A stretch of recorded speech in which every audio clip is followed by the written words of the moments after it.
Good evening, everybody. This is Casey Reginald Jr. It's your man J-Dub, Justin Waters in the building. This is Jay Swish, Joel Swisher in the house. Welcome to Underdog Sports.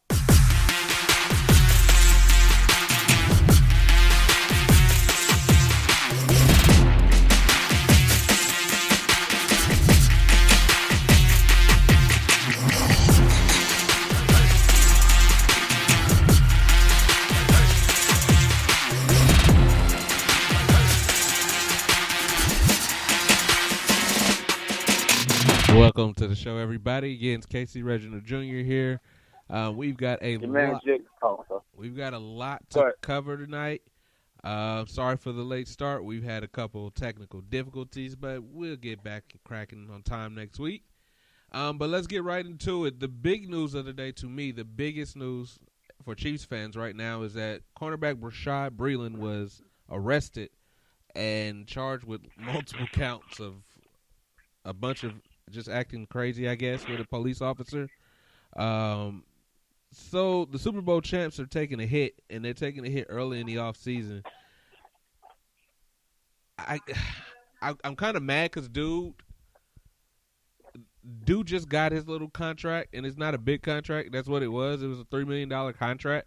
But I don't know. Maybe that's the reason why he did not get more money in the open market, because they knew he was going to be. In addition to all this, he's already facing a 4-game suspension for testing positive for something. They didn't say what he tested positive for. Bro, I'm of the opinion the Chiefs should probably cut this dude. Well, here's the question I want to know is, I want to know what he got tested for since the weed is legal now. So I don't think it's performance-enhancing drugs. If he's caught, I'm thinking my man probably had some pills or something, but when I seen this, I was like, okay, the biggest other factor is resisting arrest. And I'm like, why go through all this, bro? You're a Super Bowl champ. You're on the radar, because obviously being a Super Bowl champ, you're always on the radar no matter what you walk around, and for at least that time frame until the next one comes around. What's the point of act stupid? And it's not like he's acting stupid in Kansas City. He did this in South Carolina, where he's from. And I just didn't get it. I was like, bro, you got a 1-year deal. And what I just read, it's not a guaranteed contract. So they can cut him at any point. It's almost like check to check. They can cut him at any point and not lose anything with it. So you would think you would be on your P's and Q's to get that big deal. I just didn't understand it. What about you, Swish? Well, I'm not sure if you guys saw. He put a tweet out on his Twitter. Yep, saw it. Claiming this is not news. Obviously, so he's trying to make himself look good. And, he's saying he ends up proven guilty, misunderstanding, and all that. But this is bad for Breeland. I think you're right, Casey. He just might get cut because of this, and on top of probably going to get suspended already, like you mentioned. He probably will. Be cut here pretty soon. You'll sooner rather than later. Like, this is like putting gasoline on a fire that's already good and going. Why?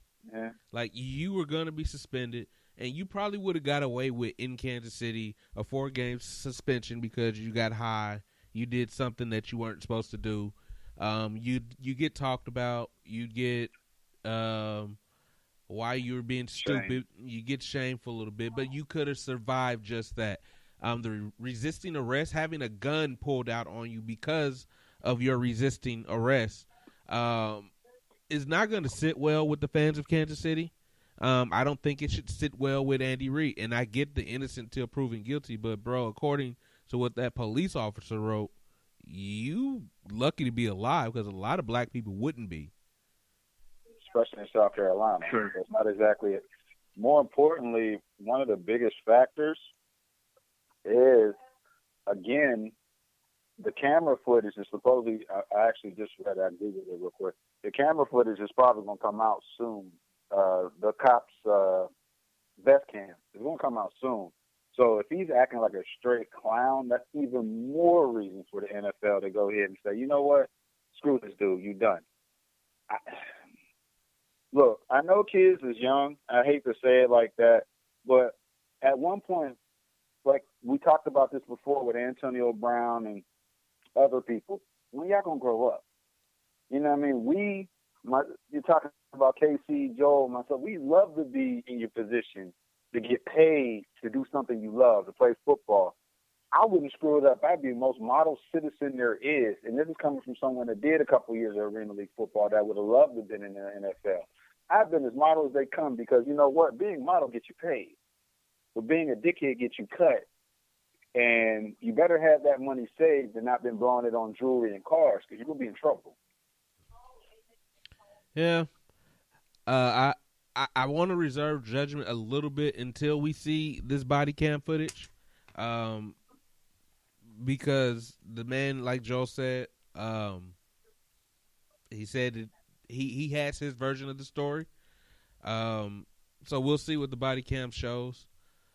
But if this officer is telling the truth, I don't expect Rashad Breeland to be a Kansas City Chief much longer unless they feel like they cannot find anything on the free agent market to replace that position before the start of the season. Like, they would have to be desperate for his services to keep him if this body cam footage comes out and it shows him acting ignorant. Yeah. Mm-hmm. All righty, enough of the Super Bowl champs, and I guess what I decided was headline news because, you know, he's their starting quarterback. I mean... You're the moderator, so it was going to come first. I was wondering. I see that. I was like, I mean, but this Jameis Winston thing is not a big deal to me that a backup quarterback signs a contract, and Jameis Winston effectively accepted being a backup quarterback today in New Orleans, so I wasn't going to let that lead off the show. But cool with that. But now we're here.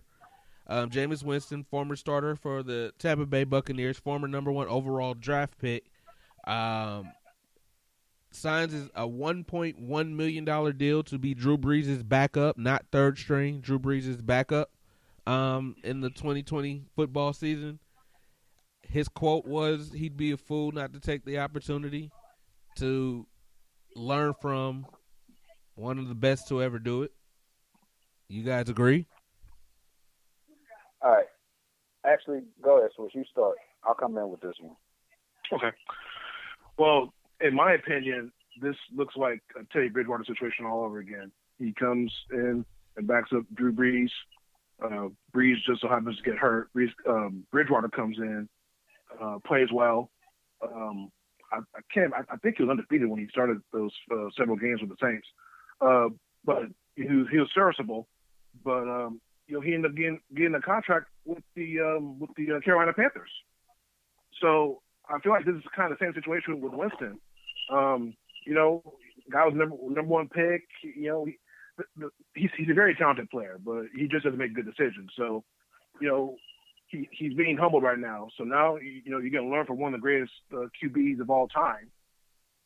And, if the opportunity presents itself like it did last year with Brees getting hurt, Winston comes in, does the same thing, maybe the same thing will happen with Winston than what happened with Bridgewater. He'll get a contract and he may be able to start in the NFL again. Okay. With me, I got 2 things with this one. One, Jameis Winston needs to stop getting comments because he called Drew Brees, being with Drew Brees, the offensive coordinator, Sean Payton, Taysom Hill, that was the problem I had, called it the Harvard of football. And I was like, James, that makes you sound real stupid as a brother. I'm sorry. 2, he said now that he got his LASIK, he can see stop signs and road hash signs, which makes me feel like, bro, if you threw that many touchdowns and you were basically blind, why are you going for a backup job? I could not fathom this move. And KC made a point where he said the contract's 1 year, $1 million. I really think his agent sold him short. Couple factors. One, I've been on the Jameis Winston non-bandwagon all season long, but Jameis Winston is a talent. But for him to go to that team when they just signed Taysom Hill, and Taysom got a 2-year, $10 million contract, if I'm not mistaken, he's going to be more than a Wildcat offensive player. I just didn't get it. Now, if he wants to go to Teddy Bridgewater route, people fail to realize one factor. Teddy Bridgewater came off of almost a career-ending injury to going to New Orleans. Jameis did not. James came off of a career season, whether it's good or bad, still the only quarterback in NFL history that had 5,000 yards and 30 touchdowns. Not even Tom Brady had. The only problem is you had 30 interceptions. I just really think he could have waited a little longer, and somebody was either bound to get hurt or the cream was going to rise to the crop, whether it was going to be with my Steelers, whether it was going to be with the Raiders, whether it was going to be with either New York team. I think if he would have just waited a little longer, this could have panned out, because this year I don't see Drew Brees had a freak injury last year, and I don't see him having it again this year. It's not like Drew Brees is injury prone and Jameis is going to get a chance to slide in instantaneously. It was a one-off, and Drew now has something to prove with Touchdown Tom now in his division. So I just don't get it. I get it, because I think Drew would get hurt again. I don't think Drew has 16 games in him again. Is it 16 still? We still at 16? No. It's 16. No. It's going up, right? No, I thought that goes into right. effect next year. This is just the playoffs. That's right. It's still 16. No, I thought it was effective. Okay. It's 16. Don't do that. Yeah. I don't think Drew Brees has 16 games left in him. I think it's a good move to me. To me, I like the move. I think he sees the field. I think he plays probably 3 or 4 games, and he gets a chance to prove that he can play with this type of offense. And then you start to wonder, I know Taysom Hill is on a contract extension for X amount of money where he's supposed to be able to compete to succeed Drew Brees in retirement. But if Sean Payton likes Jameis Winston, he's the better quarterback of the two. Agree, but Drew's there for 2 years. Jameis only got a 1-year deal. So you think he'd be willing to come back for another year just to succeed Drew Brees, or like you said, this is basically his one and done. Sign, prove what he can, and then open the market, because next year there is a lot of free contracts out there. One is Derek Carr. He's a huge one. Everybody keeps talking about that Dak probably won't sign back with Dallas, which would be stupid if he didn't. My Steelers with Ben, his contract is up. Baker Mayfield's contract. I mean, there's a lot out there coming next year. Yeah, but if I could take over Drew Brees' offense with Sean Payton at the helm, and I don't think the comment was that bad. I respect every last one of the people he mentioned. I think they're a really solid coaching staff. They're a really solid team. That's a really solid quarterback room. I think so. I don't like, what's a better quarterback room in the NFL than one filled with Drew Brees in it and Sean Payton? Like, good question. That's why I saw that comment. I'm like, okay, whatever. I don't dispute that. That's a hell of a quarterback room. So I don't dispute that comment. I think he can learn a lot. I think if he sees the field and he can see like he says he can see now, then this will be a great move for Jameis. Now, if Drew Brees goes out and plays 16 games, he wasted a season. Exactly. Now, I want to say this about Taysom Hill. I don't think the Saints paid him, gave him that contract to be the quarterback. I don't think so either. He plays. He's out there on special teams. He's playing the halfback. He's running all your trick plays. I mean, Taysom Hill really isn't a quarterback for the Saints right now. He's more like of a specialty guy for them right now. So I think he got paid to be just that, not to be a quarterback. Well, they told him he will be able to compete to succeed Drew Brees. I contend that Jameis may be willing to sit back for 2 years, but I don't know about that. You're right, Justin. That's going to look really strange if he and Sean Payton have that conversation that you can take over this team in another year. but maybe the Raiders come calling next year because they want to move on from Derek Carr, and that's a starting job. That's in Vegas. That's $35 million a year probably, because that's where the market will be next year once his TV deal is done. So there's a lot of factors there. He says he put his ego to the side. We will see. I think he had a choice, though. Side note, before we move on, I really want to know what's in the New England think tank right now, because Jared Stratham, although he's a second-year player from Auburn, he was a rookie year was last year, and they're hell-bent on this kid. I mean, we'll talk about that later when I get to it, but I just really wanted to know why no one's been talked to by New England. I just really want to know that. And this makes me feel it's a black thing, but I'm not going to go there with that one. Well, we already went there. Well, I did about a month ago. I just don't see a brother being the starting quarterback of the New England Patriots. I just don't see it. But moving on, did Jadeveon Clowney play himself, asking for so much money with the Seahawks drafting 2 defensive ends in this year's draft? Yeah, he gets the "you played yourself" award of football, because the fact of the matter is, remember, y'all failed to realize, or I ain't gonna say y'all failed to realize. Remember when he said right after the season ended, he was going to reset the market for defensive ends and defensive players, and he was going to get paid. And we all looked at each other like, how? You've only had one season where you've had multiple sacks. You're not JJ in his prime. You're not Chris Jones. You're not Khalil Mack. You're not TJ Watt. You're not none of these guys. So how are you sitting there saying you're going to reset the market when, one, you can't stay healthy? You proved that in Seattle. He missed 4 games in Seattle, 4 or 5. And he still has not had multiple sacks. He had one multiple sack season, and that happened to be the season that J.J. Watt was hurt. So it was kind of like, I don't get it. And he still wasn't the best player on that Texans squad. That was Whitney Merciless. So, yes, he gets the "you played yourself" award. So now Seattle's moving on, so they're not going to pay him. They drafted 2 guys for him. So Clowney's probably going to take a 1-year deal somewhere. I seen Indianapolis as one, which was like, okay, they'll probably get maybe 8, 9 max instead of 50 or 15 or 20 like he was asking for. To me, he gets the "you played yourself" award. Do you know how excited Indianapolis would be if in the last 2 years they get Justin Houston and Jadeveon Clowney for about $8 million a year? Like, do you first off, I'm gonna fear that defense a little bit, because if those 2 guys are healthy, and that is a huge if, but if those 2 guys are healthy and they're playing on contract years, they could be a nightmare for quarterbacks.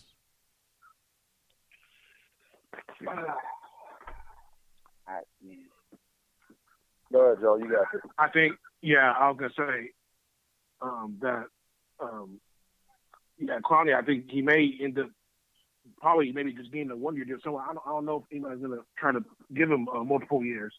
And like you mentioned, just I'm surprised he's ever had 10 sacks in the season. He's had 9.5. That's the most he's ever had. I'm surprised he's ever had 10 sacks. And he's claiming to be just this, one of the best defensive players. I mean, he's a good player, but he's not really just all that, in my opinion. But I say, maybe he gets a 1-year deal somewhere. Casey mentioned the Colts. That might be a good place. Maybe he balls out next year, and then maybe he'll get his long-term deal from some team. I hate to say it, I would never pay Clowney a max contract because he can't stay healthy. And the one thing that never changes is father time and injuries. And his time to get his big contract was the last 2 years. If he ain't got it now, he'll never get it. I'm just saying. The only way he'll get it is if he was a quarterback. He's not. He's a defensive end. He's a guy, and Clowney's had back and knee problems, and those are the 2 biggest injuries to have to a defensive lineman. I mean, you see J.J. Watt. We'll just use him for an example. He went from elite to, okay, he good, but he ain't elite no more. J.J. will never get enough. Well, someone will pay him if they're stupid. But technically, no one will ever pay J.J. $25 million a year. Clowney getting 10, or 8, like Casey said, I I'm okay with 8, 10. Okay, you're stretching it. If a team goes ahead and pays him 12, I'm like, yo, y'all tripping. Y'all sniff my Kool-Aid too much. Listen. So if he balls out, if he balls out this year, yeah, no max or long-term contract. I'm about to say he gets 16 sacks. You can't trust his health. I say if he gets 16 sacks, you got to pay him $16 million a year. Oh yeah. I believe that. That's a big stretch to even get that number. Yeah, like if he gets 16 sacks this year, somebody's gonna risk that he can get it again. You know how this league works. Probably John Gruden. It's probably Gruden and the Raiders. You know, they take everybody. They take everybody. That's not an accomplishment, by the way. Fifth-year options. Deshaun Watson was picked up by the Houston Texans. Out of the Steelerville, was it? Which white boy is it? TJ? I don't know the white. TJ Watt was also exercised. Mm-hmm. Does this mean new contracts, or is Houston going to start playing 1 year at a time with Deshaun Watson? I think Houston's going to end up playing 1 year because I really still got to see Deshaun Watson when they put in the contract. He said the right things to the Houston fandom, but in reality, everybody can say the right things. I always joke around with, I'll use a basketball analogy. A couple years ago, Kyrie Irving sat there and said to Boston fans, "Oh, I'm here forever if you will accept me." Literally, the next year he went to Brooklyn. He didn't even think about it. I really think Deshaun's relationship with Bill O'Brien, you traded his best friend. It's not like it's just a relationship sports-wise. It's more than that.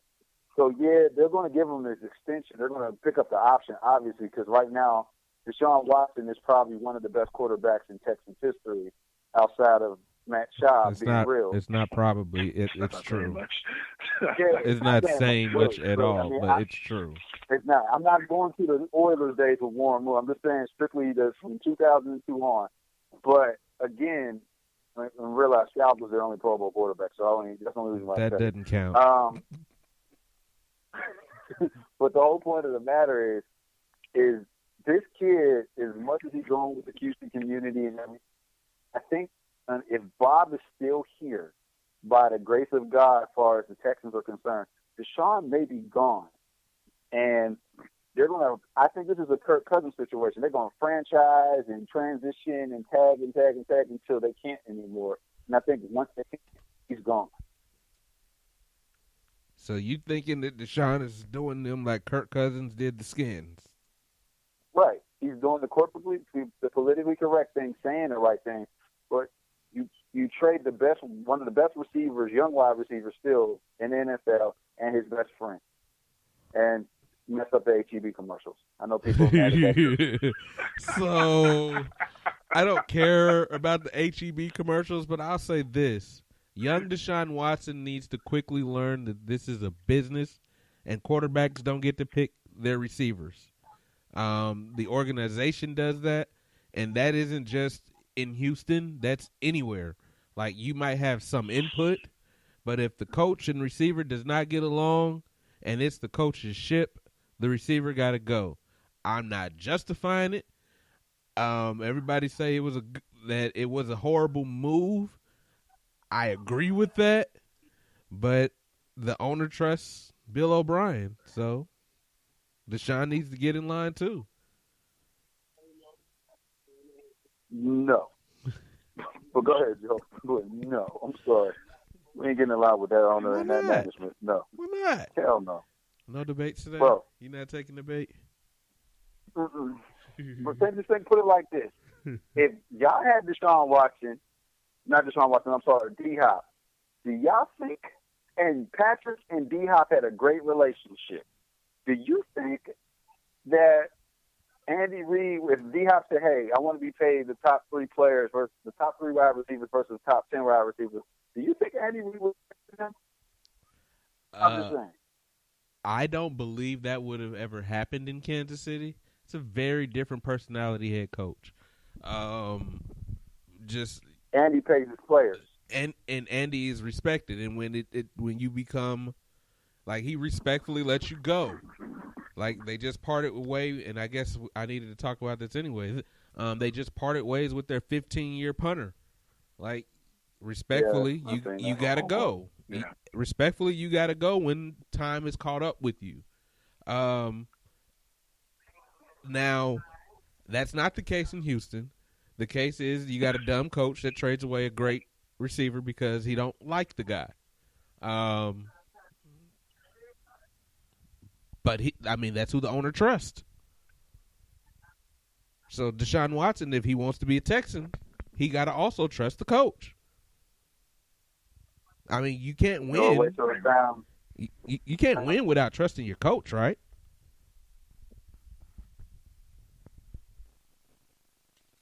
You know damn well that's bullshit. If you don't trust your coach, then you ready to go. That was the problem with Kirk Cousins. Kirk Cousins didn't trust Jay Gruden anymore. That's why he wanted out. And they didn't win. I mean, on every aspect, that was whose more fault was it? Jay's for having bullshit plays that didn't work, or Cousins, who went to the Pro Bowl and didn't have that and had one of the better efficiencies. He wasn't one of the better quarterbacks, so let's not even get it twisted. But had one of the better efficiencies in the NFL. Peyton Manning didn't trust Jim Moore. Jim Moore got fired. Like that. So we can't fall in line with that one. And here comes Tony Dungy to take over Jim Moore. They go to the Super Bowl. It really is what it is with that one. But the Texans, man, if you're a Texans fan, Joe, you the Texans fan in this one. Hey, man, it's going to be a long season. Long couple of seasons. Yeah, that's how it looks right now, but let me just say this. Now, if somehow, some way the Texans, ball out, that's a stretch, Look at the homer in you.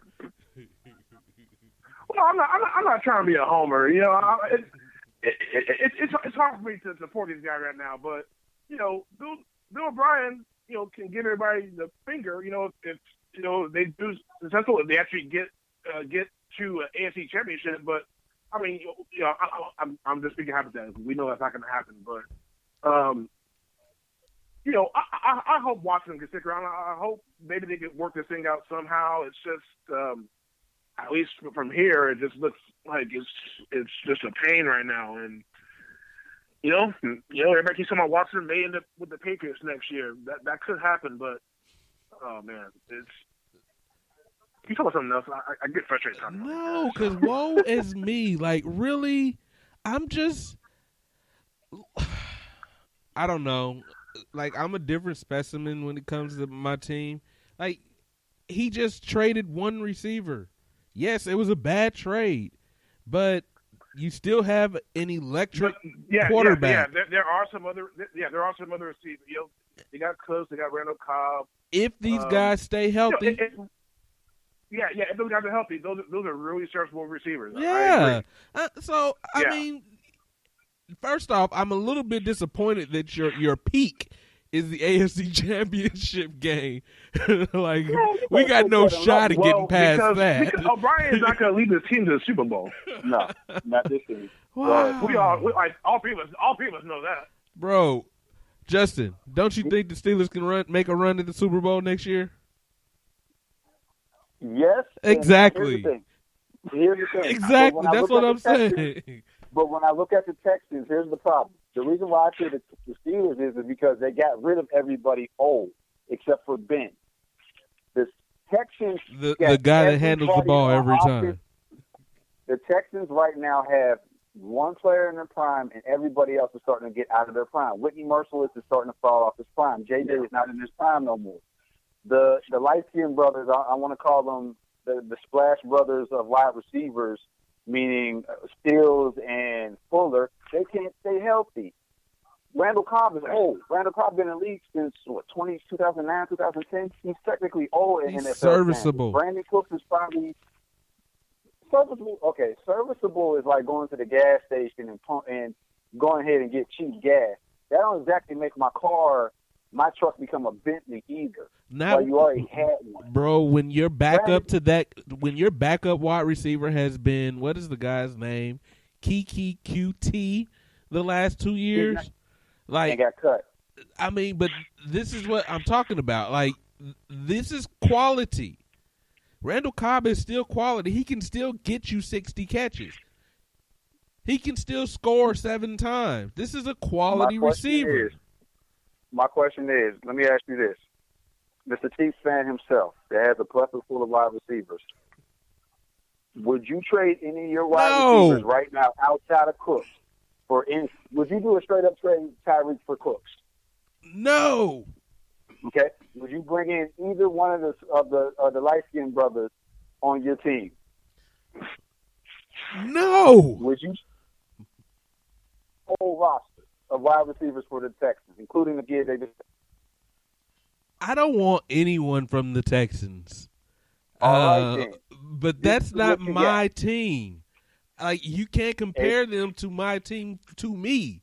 Like, if I'm a Texan fan, I could give you a reason why each and every last one of those guys could lead me to a Super Bowl, because that's what I am. I'm a Texan fan. Like, let's take it out of the Texans fan context. Let's just take it in the football aspect itself. No fanship, no fanboy, love this, that. Take it in football context itself. If we are 3 guys that are looking at football in general, not take the fan out. So you got to take the Kansas City Chiefs aspect, me, Steelers, Joel, with Texans. Just look at straight football. If I'm looking at numbers and stats, let's say I'm a Raiders fan. I'm looking at straight stats with these guys. I'm looking at straight football with these guys. Deshaun in his prime has these guys when he just lost D-Hop. Or any of these guys worth saying he has the potential to be the next D-Hop. I don't need either one of them to be D-Hop. I need between the two of them to produce as much or more than what D-Hop could by himself. That's what I need them to do. Go ahead and produce like that. I mean, I'm paying them to. As of right now. I traded for them to. If I'm the head coach, I have to be taking that gamble if I made that trade. I have to be relying on I can keep these 2 guys healthy and I can get more production than I would have gotten out of that one guy. But you know what this is, really? Bill O'Brien thinks he's another Bill. He thinks he's Bill Belichick. Because Bill was notorious for trading guys right before they started to fall off. He did it with Wes Walker. He did it with Randy Moss. He's smart like that. D-Hop is not about on that fall off. If he still has a good 4 to even 5 solid years before his pinnacle starts falling. That's why I didn't get it. But yes, as a Texans fan or as the head coach or that administration, you gotta bank on it because you just did it. You're banking on David Johnson to become David Johnson of 2016. You're banking on. You just want him to be better than Lamar Miller. But can he be better than Carlos Hyde? Yeah, because Carlos Hyde right now is out there, and he had a 6,000-yard season. He did serviceable duties. I mean, he did make the Pro Bowl as an alternate, but he did a serviceable job with the Texans. But you think he can be better than him too? He only had like 1,032 yards. It wasn't. Remember, you would have run 1,000 yards. I'm just telling you, they're banking that he can get them more than 1,032 yards and catch the ball out of the backfield. That's what they're banking on. That's why they made the trades. I'm not saying they're right. Yeah. I think they're dead ass wrong. But if I'm a Texan fan, that's where my hope has to be. I can't. My aspirations can't be the AFC Championship game. I got to be wanting to get to the dance. That's what I'm saying. Like, you got to have a higher peak. Well, they ain't never been to the AFC Championship game, so that's why I put that as a goal. But they got to play that game first before they can get to the Super Bowl. So I suppose. Got a call. Did you want to do these? This segment with the draft picks? No. Let's just go with we just dropped the draft pick, best, worst, and everything because we're gonna do the evaluations later. Let's just go straight on who we think is gonna move yet because there was a bunch of people that we thought was gonna get traded. So that should be it. Like, I'm still surprised Leonard Fournette is still a Jag. I kind of wasn't surprised Cam was still a Panther. Jamal Adams, I didn't think he was going anywhere. Andy Dalton was another one. I really thought he was going to get traded this offseason. I thought he was going to get traded during the draft. And the kid that kept beefing with the owner of the Jaguars, DN, I'm still surprised he's there when everybody kept saying he was about to be a Raider, but he did not get traded. So let's touch all these a little bit. Fournette is damaged goods, I think. And as much as people wanted to put him somewhere, he still wants to be paid like he's not damaged goods.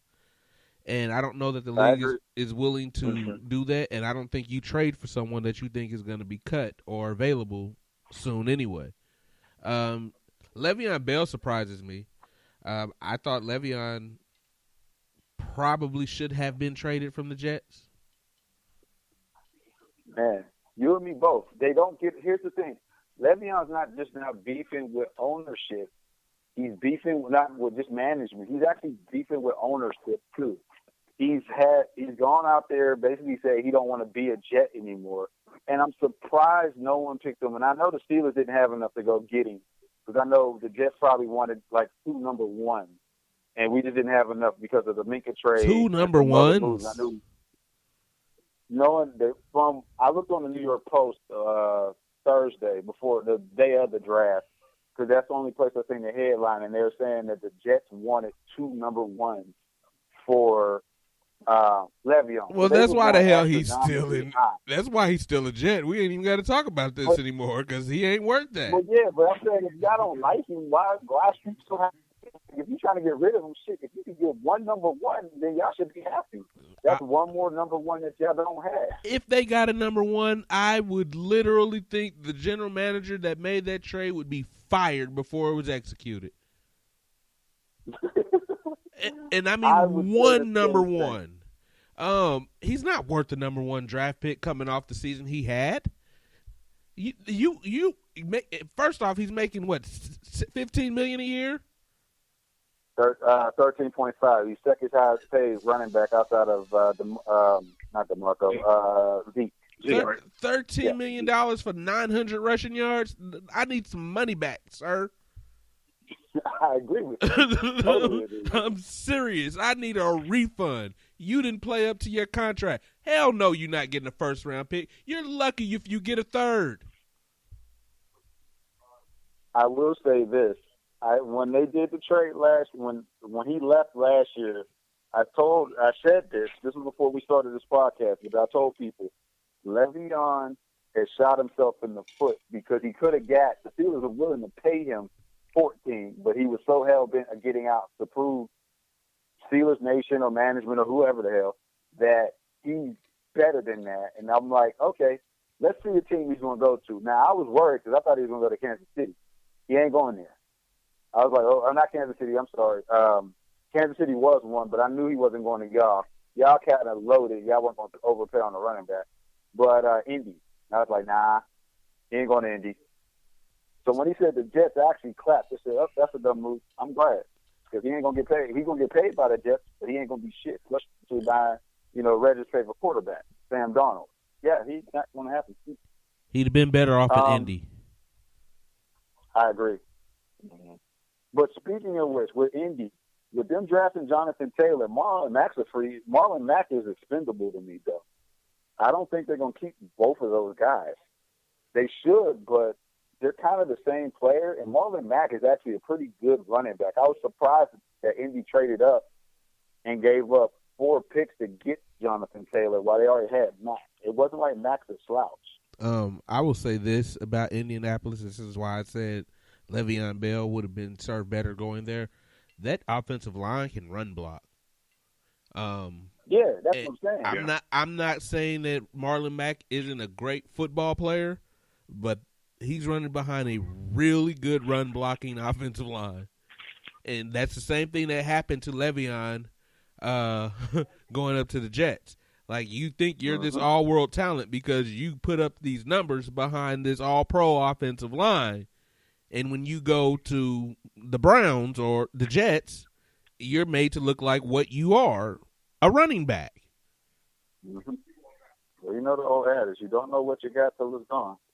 And that line, insane. Ngakoue does surprise me too.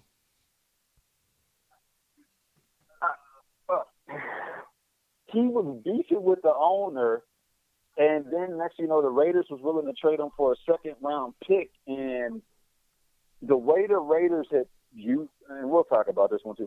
But the way the Raiders had picked in the draft, I thought they were going to go get this kid. Your guess is as good as me, Joe. The Yannick one. I'm not sure if you've seen it, but I maybe you know. I'm just surprised that he didn't go. Yeah, no, yeah, I can't really speak on that. Your guess is as good as mine on that one. So he's still in. Question: why is everybody trying to leave? Whatchamacallit now? Everybody's trying to leave Jacksonville. Like, was it that poisonous under Tom Coughlin? I mean, people want to win. Like you play to win. Well, is Cam Newton still trying to go there? Because I kind of saw wasn't there for them trying to recruit Cam Newton to come to Jacksonville? Yeah, but I wouldn't want to go. If I was Cam, I wouldn't want to go to Jacksonville. Why not? It's an opportunity.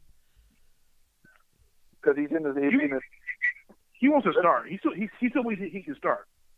Well, he'll start. Get that. But you're in the same position that you were in Carolina. You got no receivers. They didn't go get. They got one receiver in the draft. It just.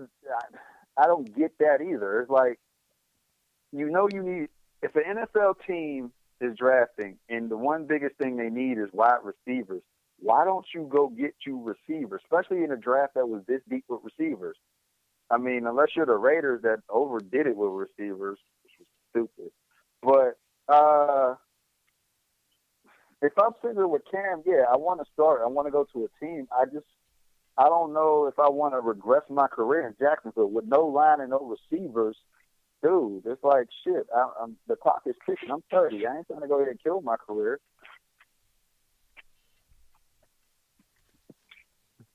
So yeah, that's fair. All right. So that's why I was like, I don't get it. Yeah. Andy Dalton is a surprise too. Yeah, but no one's looking for Andy Dalton to start. So no. He's probably back at this point. Yeah, and they know they're not like. I don't think they're going to carry him on the roster just because they can. So no one's going to trade for someone that they figure you're going to release anyway. Yeah, unless you give him away for something fair. And Andy Dalton himself, the player, before you know that you're going to trade him, would be worth a third-round pick. But because I know you're going to trade him, I might not want to offer you anything more than a fifth. I might go fourth, but I don't think I would go fourth because I know you got to trade him. You either going to cut him, you're going to cut him and get nothing. No, I think you got to go fourth or fifth. I think fifth. Fifth is fair.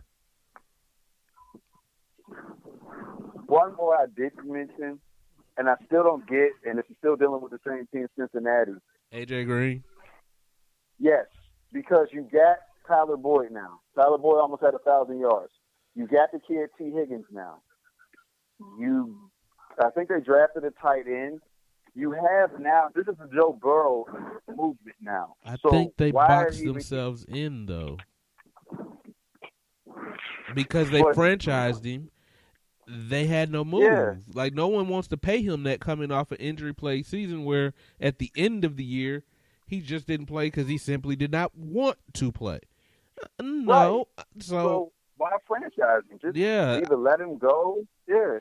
I think that they boxed themselves in because no one's going to want to pay him, what is it, $16 million a year?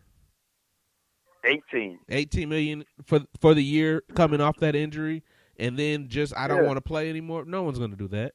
So they boxed themselves in from being able to trade AJ Green. They did this to prove a point, and AJ Green can sign his franchise and play when the hell he wants to this coming season if he wants to again. Yeah. I just thought it was a bad move. I was like, AJ should get traded right now because there's no one's going to want him.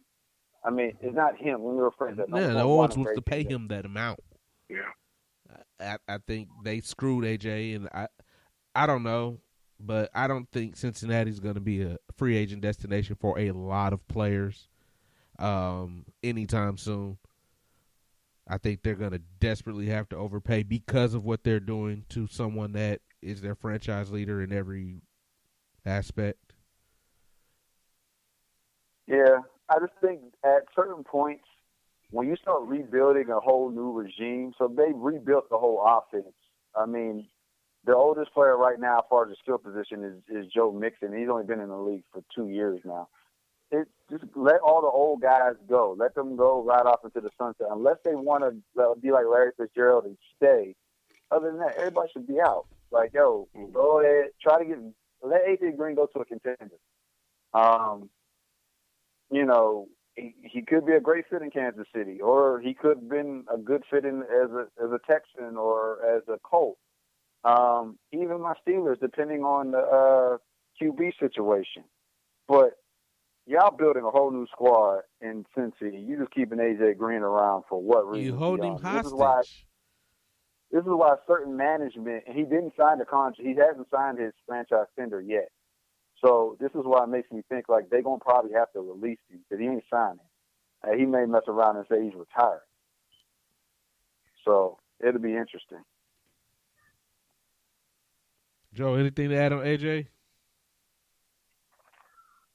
Yeah, I feel bad in the position that he's in. Hey, if he comes to the Texans, that's just another injury-prone, washed-up receiver. I mean, he's still a good player, but he's another weapon. But I do hope AJ Green can play for a contender. I will take him over the two light-skinned brothers, though. I'm sorry. Oh, absolutely. Absolutely. Oh, of course, absolutely. But we're all saying this though. But if AJ comes to play, this young quarterback's gonna have some weapons. Mm-hmm. He's gonna have some. He's gonna be put into a great situation if AJ comes to play for for that team. Totally agree with you. Yeah. Alrighty. Let's grade the draft, gentlemen. Let's go for it. All right. Cincinnati Bengals. Joe, who you got? Oh, so are we going in order with how the drafting went, or how are we doing this? I want you to grade the Cincinnati Bengals. How they did. Good. Okay, so am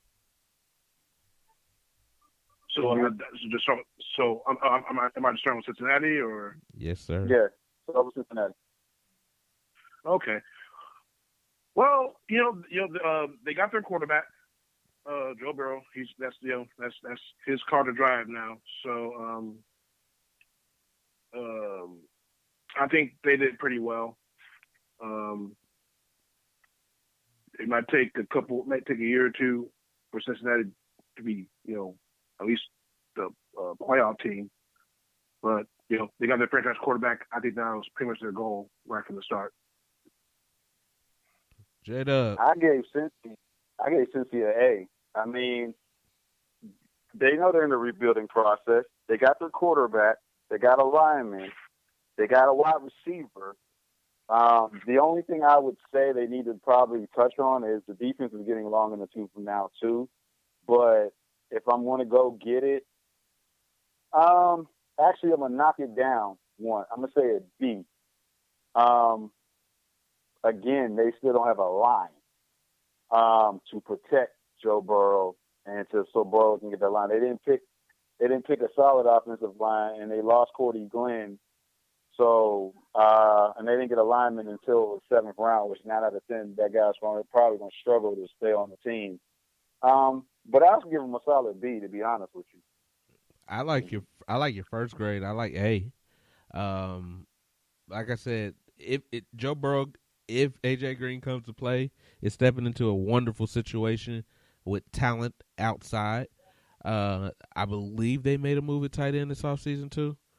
So, and they did try to address the linebacking spot with Logan Wilson, drafting Logan Wilson at number 65. So they did try to address the linebacker spot. I kind of like what Cincinnati did, so I'm giving them an A. Okay. Cleveland Browns, J-Dub. All right. Their first round pick, Willis, definite A. Everybody else, definitely not. So I'm going to give them, they addressed some needs, Cleveland did, but I just, it's the Browns, and in typical Browns fashion outside of the Raiders. I take that back. I'm wrong. I'm going to give them a higher grade because the fact of the matter is I'm going to give them a B+ because they did get the kid from the safety from LSU, Grant Delpit, who slipped. He was supposed to be a first-round draft pick. They got him in the middle of the second.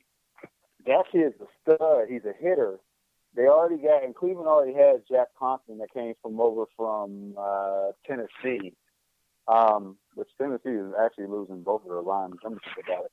So I'm going to give Cleveland a solid B. They protecting old boys, so they're now putting the pressure, like we talked about before, on Baker Mayfield to actually do something.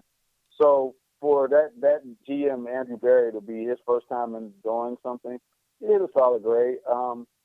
I do think, and one thing we didn't mention, I do think they should have got traded at this point, Odell, because he ain't happy there. But, I guess they'll try to make things amends throughout this longer offseason than usual.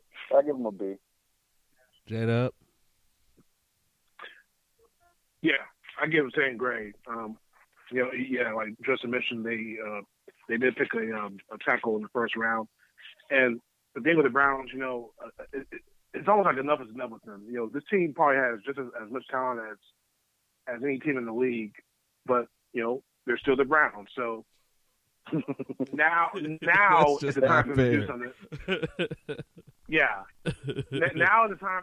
Like they really got to do something now because if they mess around and go 6-10, 7-9, Baker's done. Finish under 500 with all that talent that they got. Baker's done. Now people are gonna Baker's gonna be Baker questioned if he's the right quarterback in that team. But as far as the draft, I give him the B. I gave him a B+. I've been saying this for I think weeks now. Some of these teams have put these quarterbacks on the clock, and Baker Mayfield's on the clock. There's no ifs, ands, buts, in betweens about it. There's no more excuses for subpar play at quarterback. All the talent in the world is around this kid. Jameis Winston would probably win a Super Bowl with this team. Wow. I just you got the NFL's leading rusher. You got a guy 2 years removed from being the NFL's leading rusher. You got Odell Beckham Jr. You got Jarvis Landry. Now you got an offensive line. There are no more excuses for Baker Mayfield. So I give the Browns a B+. I guess I'm grading a little more liberally than you guys tonight. I like the draft. I like them addressing their needs for their football team to start the clock on this quarterback. You got to show us what you got, and we can't bide time with you anymore. We got to figure out if you are it, or we need to kick you with rocks. Okay. I gave the Baltimore Ravens an A. I'm sorry, I skipped them real fast, but I wanted to talk about the Ravens. I gave them an A. This linebacker, Patrick Queen, I'm afraid that he might be Little Ray. And if their defense gets as dynamic as their offense, then Kansas City is in trouble, and the rest of the league is in trouble too. I love what this team did. They even tried to get Lamar Jackson some more weapons. This guy that replaced Ozzie Newsome is pretty good. You gave him an A. I gave him an A+.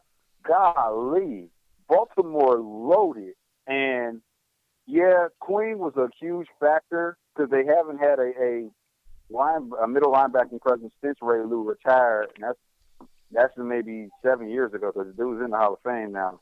But for them to get J.K. Dobbins, the running back out of Ohio State, who I said before kind of looks like Ray Rice before all the problems, and they got a defensive tackle who they just lost one, but they have basically an insurance policy in case Calais Campbell can't become Calais Campbell of his old Arizona days. They stacked up in perfectly every position they needed to, because either they graded it a guy that they need now, or a guy that they may need come in the future, and meaning future means short term. So I gave Baltimore A+. They had the best draft at least in our division, if not the whole league. But I'm saying they killed it.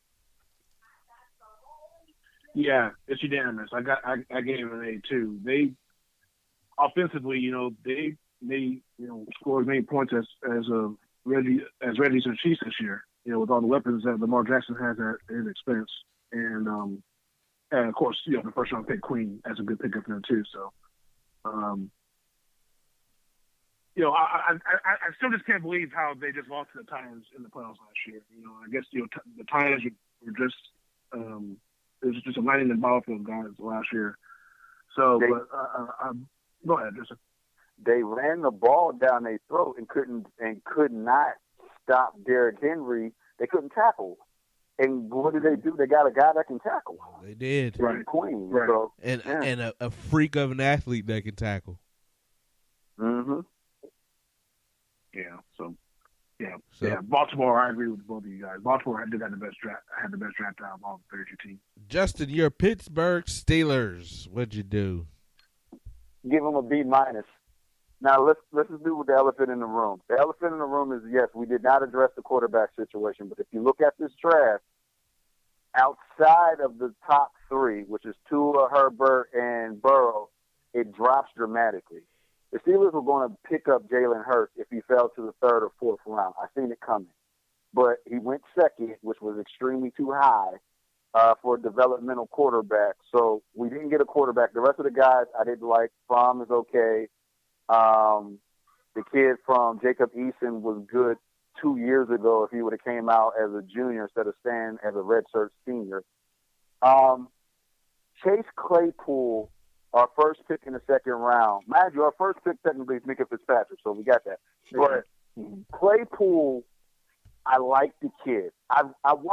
Here's the thing. I've watched a couple of Notre Dame games, like working out in the gym or whatever, and this kid played hybrid. So some days he was wide receiver, some days he was tight end. And we have not had a tight end threat since Heath. We already got Eric Ebron, but again, like I've said before, I don't know which Ebron we're going to get. Are we going to get the guy that was in Detroit, who was a bust? Do we get the guy that played his first 2 years with Andrew Luck, when he got to the Colts as a stud? Or we got the guy that quit on the team last year when Andy got hurt or Andrew Luck retired? I like Claypool as a solid one. I definitely love Alex Highsmith because let's just be honest. Bud Dupree signed his franchise deal. Bud won't be there next year. Only reason why I'm saying that is we can't afford to pay Bud, T.J. Watt, and Juju next year. And this is Claypool. Going back to Claypool is also an insurance policy in case Juju's injuries start being more and more relevant. I like the guard we picked up because he was an All-American, the kid from Louisiana. That place is Ramon Foster. I like Anthony McFarland, but he's a small back, and we needed a big back. Once Jonathan Taylor was off the table, honestly, I didn't know where to go with this one. I like Anthony McFarland more of a scat back. The only problem is now we're going to put our ducks in a row with James Conner again as our big back, and I don't know the outcome of that. So that's why I'm leery on that one. But overall, I'm going to give them a B-. I'm more worried about the Connor situation. I kind of knew what was going to happen with the Ben situation. We're probably going to end up trying to get Andy Dalton or Cam, if Cam's willing to be a backup for at least that year. So, B-. Joe, you got a grade for the Steelers? Yeah, Yeah, no, I pretty much take grade as Justin, a B for them as well. I'm surprised they didn't get to quarterback either, but like you mentioned, maybe they're still trying to find a free agent, Cam or Andy Dalton or whoever's out there. So, I like this wide receiver, Chase Claypool. Dude's an athlete and a half. I think they got a steal there. I think because they didn't have a first round pick, because like you said, Minka is their first round pick. Because Minka is their first round pick, I give them A-. That's what's up. I'm not a fan, but Joe, you want Appreciate it. You ready to talk about them Houston Texans draft? Sure. Why not? So the Texans, I'm going to give them a C. I'm going to see, no first round picks. They drafted the D tackle in the first round. I think it was Ross Blaylock out of TCU. So that's I said last week that their need was the major need was defensive line. So I think they upgraded with the Ross Blaylock. These other guys they picked up, Jonathan Greener, Charlie Hagg, John Reed, cornerback. They picked a wide receiver out of Rhode Island named Isaiah Coulter. I don't know what kind of impact those guys will make, but probably the second round pick, their highest pick. That's probably the best pick they made. Obviously, because of their second round pick. But overall, I'd probably just give them a C. I don't think they really improved much with these draft picks. Justin? I actually would give them a B.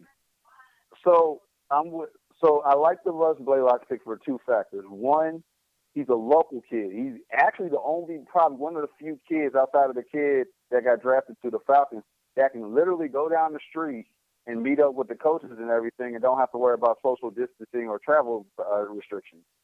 But he's a good fill-in. The second part is he's a great fill-in for DJ Reader. They lost DJ Reader to Cincinnati, and Russ Blaylock can actually come in and fill immediately for that position.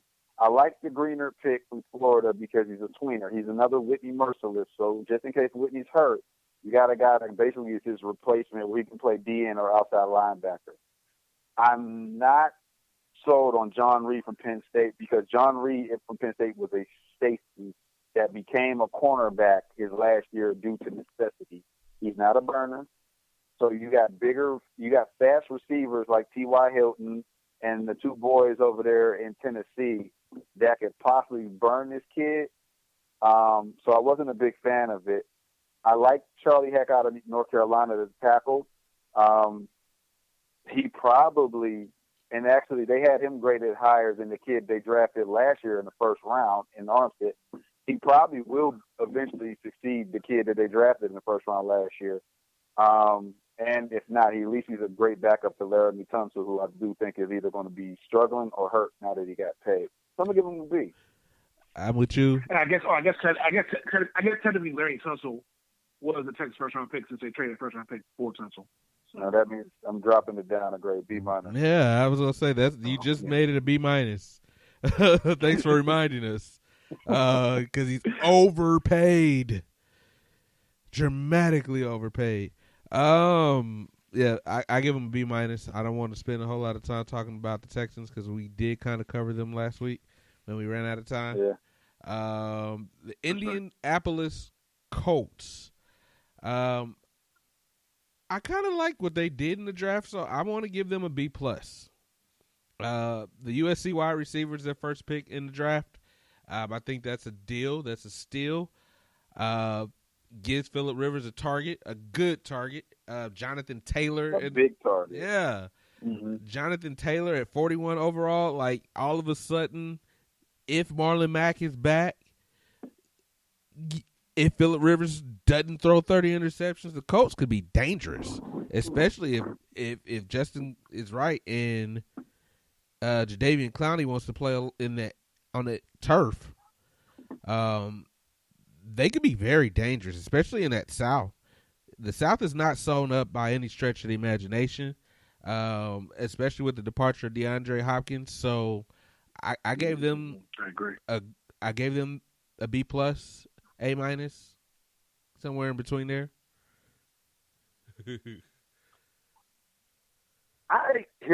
Y'all gonna think I'm crazy. I actually gave them an A, because think about it. They got their number one pick was technically DeForest Buckner, so they got their defensive lineman.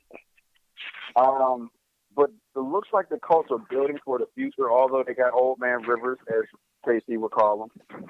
But Jonathan Taylor, great running back, stud at Wisconsin. Michael Pittman Jr., stud at USC. But we also forgetting about Jacob Eason. Jacob Eason from Washington, remember, 2 years ago, as a sophomore, Jacob Eason took Washington to the Final Four in NCAA football. He's not a slouch. I didn't want him for my Steelers because he's going to need at least 2 years, and Phillip got a 2-year deal. And by the time Phillip's time to go ahead and ride off into his sunset with all his 50 million kids to do another 19 and over show, Eason should be ready. And I guess what I'm like, I actually give them an A because they built for the future. So when it's time, they'll be good. Yeah, I thought the Colts had a good draft as well, Justin. Jacob Eason, I think, is going to be a pretty solid quarterback. They still have Jacoby Brissett, but he still might get dealt. No, I think he's gone, brother. I ain't no Mike. I think he's gone. You've been saying that because of his skin color. Yeah, I think he's gone. I don't think he stick around. Oh, God. Yeah. But the Colts had a good draft too. And Jonathan Taylor, I think he's gonna be really good. I know that Marlon Mack's still there, but Jonathan Taylor, I think, is gonna be a really good running back in the NFL. Yeah, I think he's gonna be a monster. Jacksonville Jaguars. You want me to go first on this one? Yeah. Okay. They get a B minus, C plus. They first picked was C.J. Henderson, the DB out of Florida, so they got a local kid. Cool, but he might have not been the best corner outside of Jeff Okudah off the board. He was kind of a reach. They need a wide corner. No, he's a good corner, but he was slated to go later in the first round, if not top of the second, not number 7 in the draft. They need a wide receiver, regardless of who the quarterback is. They still have not addressed the wide. They did not address the wide receiver until the second round. Then they get the kid Laviska Shenault from Colorado. I think I talked about him before a long time ago. Laviska Shenault is a good wide receiver coming out of Colorado. Actually, he's from Texas. But the problem is with this kid, he's injury prone. So he actually had an ACL and a knee injury his last 2 years at Colorado.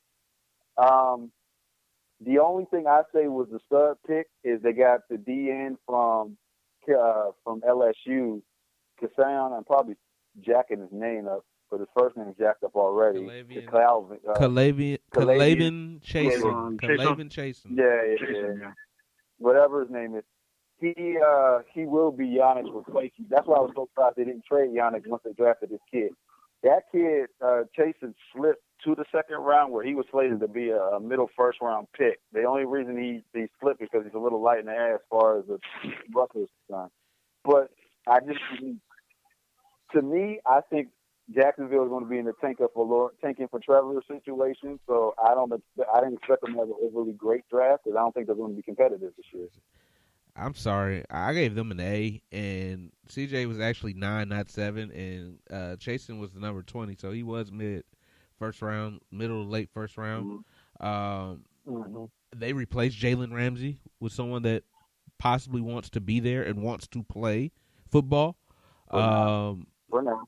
I mean, but for now is what you were replacing because Jalen Ramsey, if he's half-assing you, and you got somebody that's going to give you their all, even if it's for a couple of seasons at a much lower price, Like, I'm confused. That's a win. That's a plus. Chasen at linebacker is another good add. I'm like you. I'm a little surprised that they didn't go offense until the second round, but Chenault's okay. He's probably better than anything they got, so he's okay. Yeah, that's true. I think they did all right in the draft. I think they did what the Jaguars do. They built through defense, and they solidified that defense to get people that want to be there. They even got another tackle, so another defensive tackle. So I like what they did. I gave them an A. I gave them a solid A, not a minus, an A. Yeah, I give them a B. They're rebuilding, so they picked up some quality players, but OCJ is going to make a major impact. Like Casey said, he's replacing Jalen Ramsey pretty much, but they'll be taken. They're pretty much they'll start from scratch. So let's just see how these all these they had a lot of draft picks, by the way, but let's just see how they do. Mm-hmm. So you got a B, and J-Dub had a B minus, right? I still go with my A. Correct. All right, are we done with the South? Did I get all of them? Yeah, we are done with Tennessee. No, No, the Tennessee Titans. There you go. You sound like you're eager to talk about them Titans. Swish. Go ahead, Joe. You got it. Tennessee. Let me see. They didn't do too much. They got Christian Fulton in the second round. I'll probably give him a C plus. I'll give him a C plus. Christian Fulton, I think, will be a solid player. Isaiah Wilson, I think, will also be a solid player. Tennessee, I think, probably. Well, I know the AFC South is wide open right now. I guess maybe Tennessee might be the front runner right now. Honestly, look at them overall. Man, you talking about that's not saying much. Trodden Texan That's fan. not saying much, obviously. Wow. That's not saying much, but What you got on them Titans, J-Dub? I give them a B minus. Yeah. Okay. I'm with you. To start off, they got rid of their two Pro Bowl players in Conklin, who went to Cleveland, and Jarrell Casey. They traded to Denver, so that's their Pro Bowl offensive tackle and defensive tackle. They did get replacements for them. They did get one of the social media highlights of the draft with Isaiah Wilson. If anybody didn't know, this was the black kid that had the white lady sit on his lap and mama snatched her off. Yeah, that's right. That's right. They did get a replacement for Jack Conklin on the offensive line. They got a cornerback in Fulton, which he was a stud at LSU. They got a backup running back basically in Darrellton Evans. He came from Appalachian State. I know the Steelers had him on his radar. I never really paid attention to him, so I don't know. So I'll give him a B minus. They didn't have any sexy picks or anything that I would say it. It seems like they kind of building for the future, but okay, it's all right. They did what they needed to do, but okay. Yeah, I give them a B. They filled their needs. They went into the AFC Championship game last year. They needed to replace a tackle. They replaced a tackle. They made a pick at defensive tackle. So I give them a solid B. Let's move to, I guess, let's go out east. Let's go out east. What about the Miami Dolphins? So what did the Dolphins do in the draft? I think the Dolphins got an A. I said all along they were going with Tua. They went with Tua. I liked how they surrounded him after they drafted Tua. I think we got a chance to talk about this last week too. Yeah, they got Tua. They got him protection. Then they went defense because their coach is a defensive coach. I give them an A. I think the Dolphins might sneak up on the AFC East this year if Tua's healthy. That's the biggest question: is Tua going to play this year, or is it going to be? Yeah. Well, Tua is going to play this year because Fitzmagic is only going to give you 6 games. After 6 games, his magic runs out. I'm going to give them an A as well. I'm going to be honest with you, and maybe this ain't a secret. I'm kind of rooting for the Dolphins on the low, although I can't stand the Dolphins logo. I think they should need to be the Sharks or something. There's no fear in a damn Dolphin. But I'm rooting for them because they're the only NFL team that has a black coach and black GM, especially having a black GM where you know they don't last long.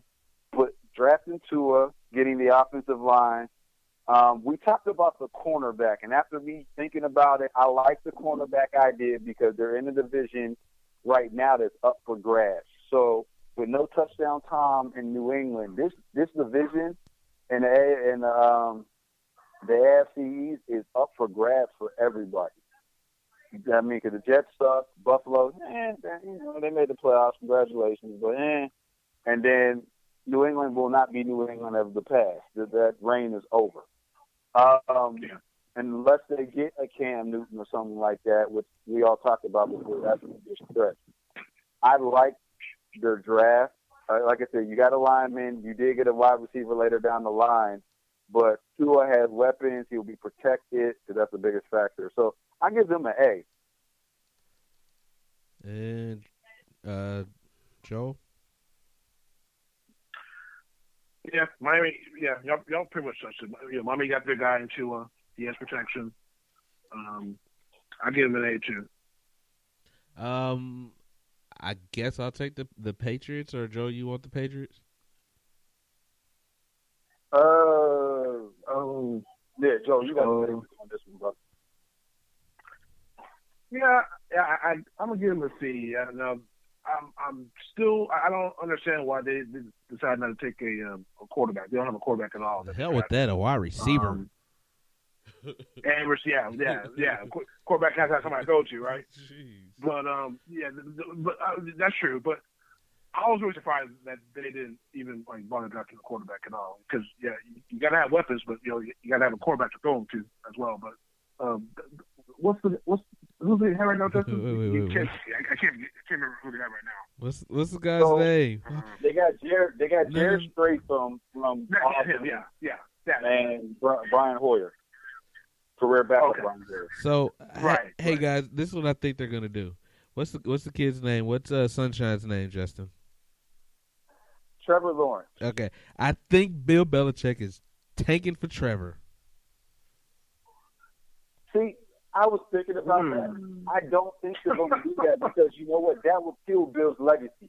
Because right now, in my opinion, Bill right now and Tom got their wish. They both got their wishes. Tom went to Tampa to see I can win a Super Bowl without you, and vice versa with Bill. For Bill to go ahead and tank would kill his legacy. That means you had to have Tom to win. But I really think the reason why they didn't draft a quarterback is I think they're going to take the kid that they got from Auburn last year. And mind you, they did get a receiver last year in the first round, the kid Henry. But he got hurt, and then they brought in AB, and that was a disaster. They never really used the kid. So this was Bill's year to use all these players and stuff that they've been drafting, and maybe even still go after Jacoby Brissett. I wouldn't be shocked if New England go get him. To pan out on this, I don't like their draft. I didn't like anything about it. You draft a kicker. You draft a kicker in the fourth. I'll wait for talking about that. And the kicker has a race. I'm going there. And Casey, it went from headline to I'm not going to forget about this. This was coming. A guy that had a tattoo of a racist militia group, and he said, "Well, because the 3%ers, if no one knows," and he said, "Well, that was still representing my country." It's like, nah, you in the NFL now, you playing with some brothers. And when the brothers figure out what that is, you're going to get these hands or you're going to get this fist or everything else because you don't know what's going on in the locker room. Because I'll be honest with you, that's what happened with not Jared Allen, what's the old boy's name? Josh Allen, where he was confronted by his locker room when he got drafted about racist comments he said in high school 4 years before. So, he had to straighten up real quick because he's still 75% in the NFL, and a kicker ain't that serious. But for this kid to get drafted, I just hate to do it. New England gets a D for me, period. Whoa. And I'm being nice. I'm saying they're tanking for Trevor. I was gonna give them a C minus because I mean defensively they get better, but I mean people go to score, and you don't look like you're trying. You didn't address your offense at all. Pick number 87, I guess, a tight end out of UCLA. I mean, okay, but what are you doing outside? What are you doing for the future of your offense? Like you didn't even draft a damn offensive lineman. Like, what are you doing for your I mean, in the 7th round or 6th round, but you're not doing anything offensively to try to win. So I didn't want to give him a D. I was gonna say C minus. And I'll be honest with you, I wouldn't be surprised if they trade Edelman too eventually. I mean, why not? You're tanking for Trevor. Yeah, you're tanking for Trevor. Why not? Yeah, that's true. Edelman ended in Tampa too? Why not? No. I mean, they need a slot. They got. They need a slot. Well, it depends on the contract. If Tampa got the money, yeah, and then I guess everything to make Tom happy. Yeah, maybe. Yeah, they need a slot. They be dynamic. Like, just add that. I wouldn't want to play them. Like, you'd be hoping for injury. AFC West, we'll touch on that real quick, and what we'll do is Friday we'll come back and do the NFC.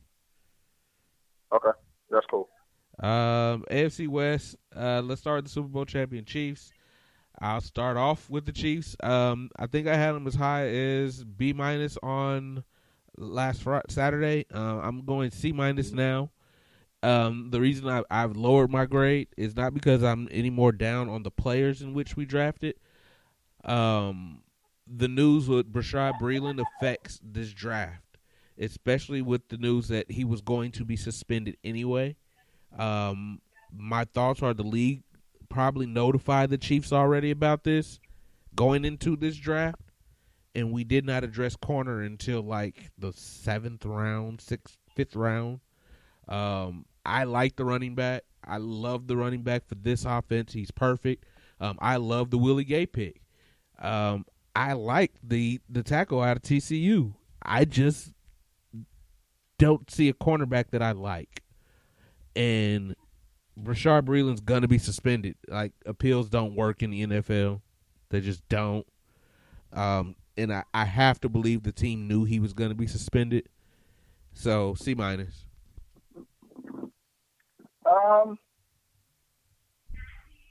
I was on the fence with it because I was going to say C. The reason is y'all did pick a corner in the 4th round in L'Jarius Sneed, but y'all had the NFL listed him as a corner, but he played safety in college. Exactly. You typically know the transition. Yeah. You don't transition from slow to fast. It's usually the reverse. Let's throw it. The greatest cornerback of all time, Deion Sanders, when he got to Baltimore, he became a safety because he wasn't fast enough to be a corner anymore. For this kid to go ahead and slide up the corner makes me feel like, nah, I don't think that happened. Again, I love the first pick y'all had with Clyde. I thought he's a stud. I said the kid from LSU. Like, everybody thought y'all drafted high. You should have went with Swift. The kid Clyde Edwards-Helaire has no injury issues. He can catch in the backfield. He's everything y'all wanted when y'all got Shady McCoy, and obviously that didn't work out. But I liked it, and he'll fit perfectly with an in-and-out system between him and Damian Williams. And he could also be a solid one in case Williams is hurt. I hated the Willie Gay pick. I told you that. He didn't play enough football for me to like it. I thought the kid that got drafted out of him, we talked about him earlier with Logan Wilson, that went to Cincy. I thought he would have been a better fit. But, yeah, when y'all reach high. So, y'all the Super Bowl champs. Y'all can get away with costly picks. Bullshit. But, so I wasn't too, especially only having 5 picks. I know y'all had to really be selective. But maybe Willie Gay will pan out. Y'all have a former problem child at Frank Clark that has been nothing but a model citizen in Kansas City. So maybe it'll work out. Still I'll give y'all a solid C. Joe, you got a grade for the Super Bowl champs? I was gonna say, since the Chiefs didn't win the Super Bowl yet, they get a little benefit of the doubt. I think they had a pretty good draft. I know you talk about the stuff with the Breland, and they didn't really address corner. So I guess not really sold on the Carius Keys that he sold on Reggie. Legarius Sneed, yeah. No, the kid out of Tulane, the Carius Keys. I think that's his name. Gotcha. It's not. Yeah. Sounds like Reggie's not really sold on this guy too much. I mean, he was a 7th-round pick, but yeah, no, the Chiefs. Yeah, the Chiefs do get the benefit of the doubt. But I still think they had a pretty good job. I like the running back, like I mentioned. So the Chiefs are gonna be just fine. Chiefs will be fine. Denver Broncos. I give the Broncos a minus. Don't get me wrong. I think they got a steal in Jerry Jeudy at 15. And then they followed that up with KJ Hamler. I think they should have addressed their offensive line earlier in the draft. But if they give him any time, he's got enough weapons. They're wide open. I give them a minus. I gave them a B plus. The other thing they didn't address in the draft is they didn't address cornerback until late. They got to find a replacement for their all-pro Chris Harris. They are in a division that likes to throw the ball, and Chris Harris was their only, special cornerback. I did like Jerry Jeudy was a no-brainer. I mean, he fell to them in their lap. I mean, if you didn't take it, you'd be a damn fool. When the Raiders passed up on Jeudy, I was like, he's going to. One of my colleagues from Region is a diehard Denver Broncos fan. Yes, Reg, you and Tony will be talking. I am going to set this war up. KC versus Denver. This is my dream matchup because you're both y'all hard-headed, diehard fans. I don't think Tony's going to win, but I'm just saying. I just think they didn't address corner, and they didn't, like you said, pass protection. They didn't get it till late. They got 2 quality linemen late in the draft. And the other thing is I don't get the tight end situation.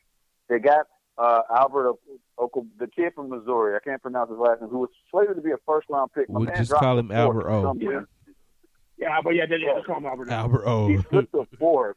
But now that's their 4th tight end on the team. It's like, how many tight ends do you need to play? They got Noah Fant from last year. Jake Butts they just cut. He's now going to the Patriots, but he was their pick the year before. I'm like, Jesus, how many more tight ends do y'all need? I'm just saying, they got all of Drew Lock's old tight ends out of Mizzou. Yeah, that's the thing. I'm about to say, they got everybody for Drew Lock. The line, but the problem is that they're going to have to protect Drew Lock. And Denver's last couple, let's be honest, John Elway is not a good drafter. And not a good GM. Even the kid, the guy they drafted, I call him Bubba Sparks, the one that said he's been in 3 different schools and all that. He's a horrible offensive lineman, and he was second behind Laramie Tunsil in false starts and number 1 in penalties. You got to have someone to protect your future franchise quarterback if this Drew Lock is hit. So that's the only knock against them between that and the corner. But I still give them a solid A just because of Jerry Jeudy and Hamler. I think the Bucs had a good draft too. Drew Lock has some weapons. I don't know why. I don't know if the Broncos are 100% sold on Drew Lock right now, but I mean he is their quarterback from now. I don't know if they're really going to invest in the guy. You don't know Flacco. Yeah, that's true. But they picked up some playmakers on offense. I think Denver's going to improve offensively, in my opinion. But I think they had one of the best drafts as well. Los Angeles Chargers. I give the Chargers a B plus. The only reason it's not an A because I love Kenneth Murray out of Oklahoma in a linebacker spot. I like the running back pick, Joshua Kelly, to back up what is his name? I did this last time. Eckler. Austin Eckler, to back up Eckler. The only question mark for me is Justin Herbert, the quarterback. He's an Oregon guy. Is why it's a question. I said this last Saturday too. I just don't think he can be worse than Phillip Rivers. So as long as he's not as bad as Phillip Rivers, he's an upgrade, right? So I think I give him a solid B+. I gave him a B. I'm with you. I'm giving him a B+ because of the Murray pick. Right, that's what I said. I'm agreeing with you. Hey, we're on the same page. If Murray wasn't picked, I don't think so. But I'll say it once and I'll say it again. I'm not a Herbert guy. He didn't show nothing to wow me. Yes, he did get. He made Oregon go to a solid bowl game, and he was good he was the Senior Bowl MVP. But nothing wows me about this kid. I mean, I look at him, it makes me think of a little bit faster Joe Flacco. But again, he's better than Flacco. No, when you look at his tape, they're really similar. They have that five drop deep pass look, and he reads his wide receivers too much. Listen to me, which can be addressed. I'm not sold on him. I think Joe Flacco is like Trent Dilfer if Trent Dilfer had a better deep ball. No, that's the thing. Trent Dilfer did have a deep ball. He just not like Flacco though. Nah, but that's the thing. I just don't think Flacco's very good. I never thought he was very good. Is what I'm basically getting at. Like he's not like if that's your ceiling, then that sucks. Well, I mean, let's be honest with Joe Flacco, and this is a Pittsburgh thing. Joe Flacco started his career at Pitt, and when he finally became a junior to start, a freshman came in and took his spot in Tyler Palco, who, because Palco played a couple games in KC and stunk up the joint. But Flacco got drafted. He did his thing at Delaware, yada, yada, yada. But that's what I look at. I see a kid with a deep ball. He's got a little bit more speed. In fact, I'll give you a better comparison. Justin Herbert reminds me of more, let's take that way, Flacco. I'll say Matt Staub. If you get him enough talent, he could be successful, but I don't see him winning games without having that Andre Johnson type guy there. And Keenan Allen could be that guy, but he may not sit around too much longer. He ain't that guy. Did we get a grade from Joe for the Chargers? Yeah, you up, Joe? Yeah. I'm kind of in the same line as you guys. Probably be.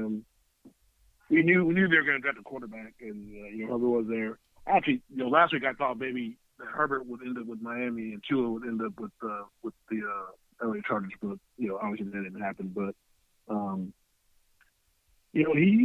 I know Tyrod Taylor's there. He may actually get a chance to play this year. And you said think?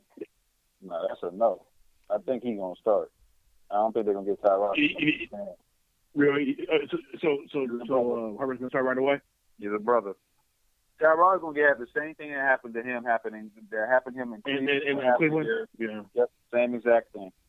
Wow. Same exact thing. And it's sad to say because I always try to root for him.